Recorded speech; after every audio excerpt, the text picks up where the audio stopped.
All right, so here we have it. So in the last video, you saw that I pulled the body off the old frame, and I've been wanting to do this video now for a little while, the comparison between the two. Why I ended up just buying this opposed to fixing this one. First off, the main reason was Facebook Marketplace. This guy came up for sale down in Nanaimo, BC, and I went and picked it up. It was actually the last drive I did with my old white second-gen Dodge pickup before it got stolen. And I just remember that truck pulling nice, just had the frame on the trailer, and it was just the bare frame with the control arms. That was it. But yeah, so that was kind of a letdown when that got stolen. Anyways, back to the frame. It was already powder coated blue. This wasn't my choice of color. Honestly, I probably would have just gone with the basic black, but the price was right for this one, so I just went with it.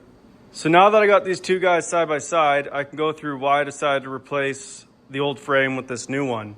The first reason, main reason, is just rust. Second reason is poor patch jobs. Third reason is there's quite a bit of a kink at the back.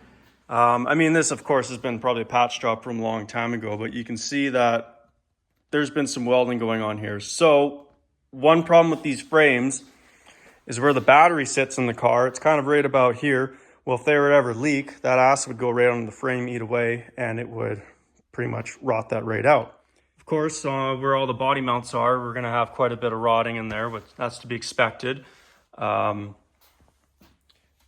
these guys are fine. I haven't even looked at the back yet.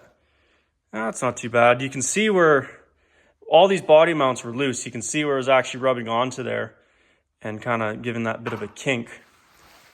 There's been a patch on the back here. They just put a piece of angle iron on there and, well, just welded it. You can see that at the back here, we got quite a good kink right there. So that's not preferred. And yeah, on the other side, you can see that it's the same as the other, where it's just been pretty much rotting away.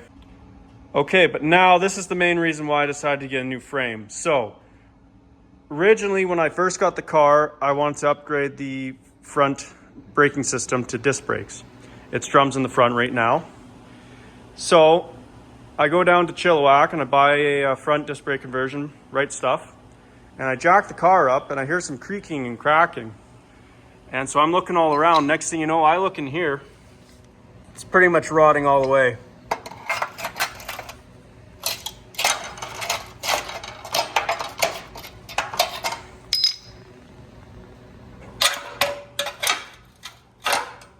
So yeah, there's a little bit of that.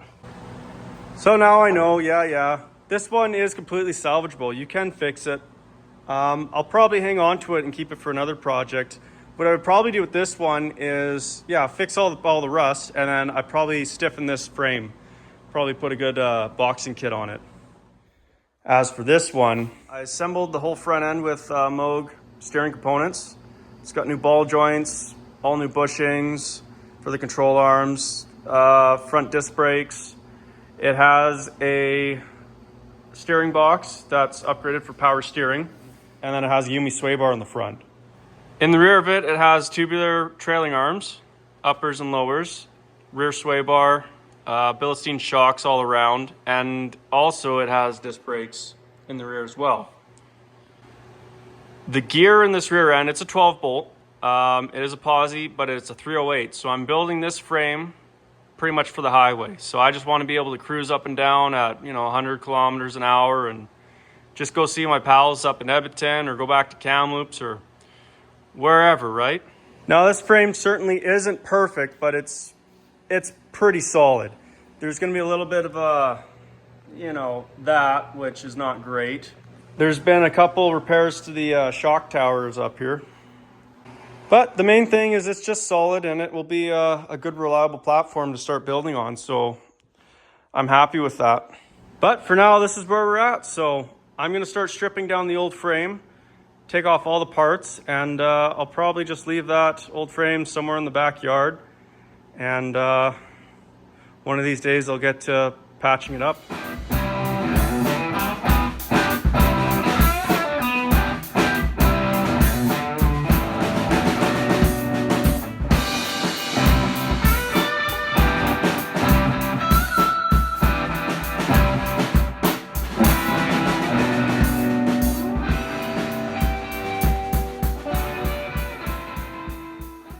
Okay, so I ended up getting this out.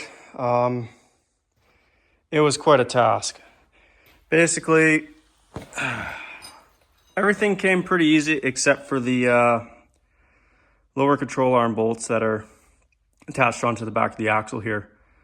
I ended up cutting the bolt head and heating it up and pounding it through that way. Yeah, you can't really get a swing on there. You could pull off the backing plates, but you got to pull the axles to do that. So I just cut that out.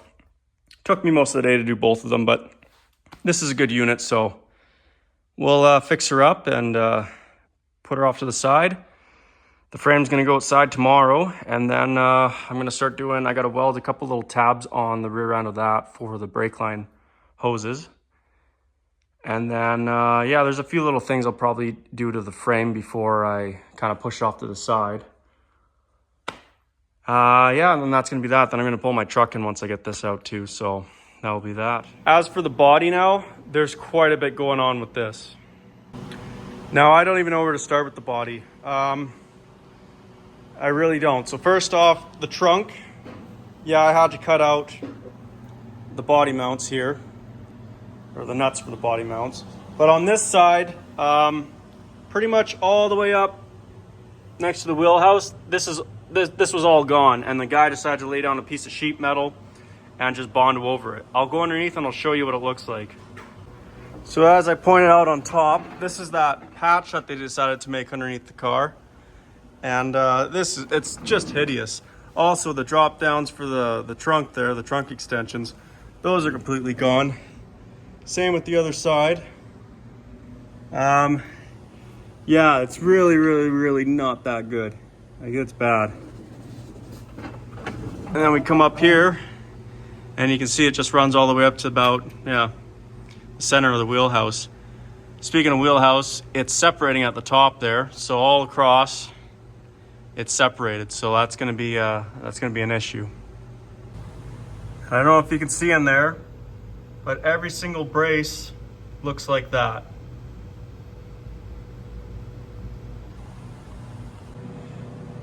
Yeah, I mean every single brace. It's really not that good. So, yeah, and then some more up here. And again, yeah, this side, they did the same thing. They just kind of laid down a piece of sheet metal. Looks like we got some silicone or caulk or something like that. This trunk brace, it's gone. It ceased to exist.